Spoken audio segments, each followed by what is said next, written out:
Bonjour tout le monde et bienvenue sur Le Jeu Musical. Aujourd'hui, je vous retrouve pour vous parler d'un phénomène qui secoue la planète musicale. Est-ce que vous connaissiez le phénomène des revenge songs? Récemment, deux pop stars ont fait leur retour sur le devant de la scène avec des chansons plutôt piquantes pour leur ex. Tout d'abord, on a Shakira avec BZRP Music Session où elle règle clairement ses comptes avec son ex Gérard Piqué dans les paroles. Avec plus de 50 millions d'écoutes, la chanson connaît le plus gros démarrage de Spotify pour un titre espagnol, détrônant même Despacito. Mais ce n'est pas tout, puisque Miley Cyrus a également fait son retour avec Flowers. D'ailleurs, dans la chanson, elle s'attaque clairement à son ex Liam Hemsworth, donc son ancien mari. Elle, elle lui adresse genre vraiment toutes ses paroles, mais c'est aussi un hymne à l'indépendance, car dans la chanson, Miley clame: «Je peux m'acheter des fleurs, je peux m'acheter des fleurs, je peux tenir ma propre main, je peux danser avec moi-même, je peux m'aimer mieux que toi» et c'est une belle façon de reprendre, confiance en soi après une rupture et c'est une ode à l'indépendance et à l'amour de soi.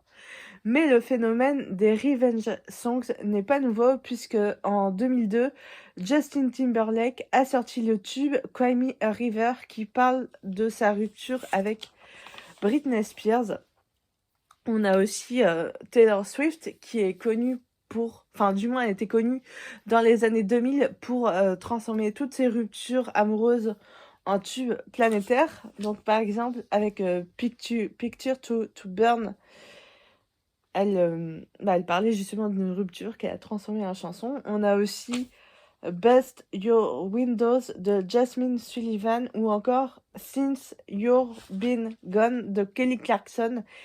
C'est l'une des plus importantes revenge songs des années 2000. Alors, vous voyez comme quoi le phénomène des revenge songs est assez ancien, enfin du moins il date du début des années 2000. C'est juste qu'aujourd'hui avec TikTok, avec les réseaux sociaux en règle générale, tout est de plus en plus amplifié.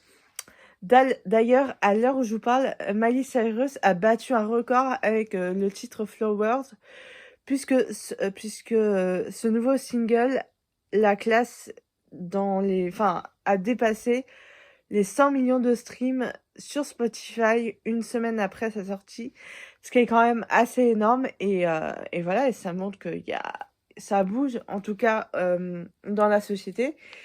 Et dites-moi ce que vous pensez des revenge songs, si vous connaissez le concept, si vous connaissiez ou pas les chansons des années 2000 que je viens de citer.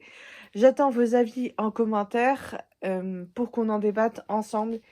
Et surtout, en attendant, cultivez-vous, écoutez de la musique, lisez et surtout prenez soin de vous. Allez, ciao!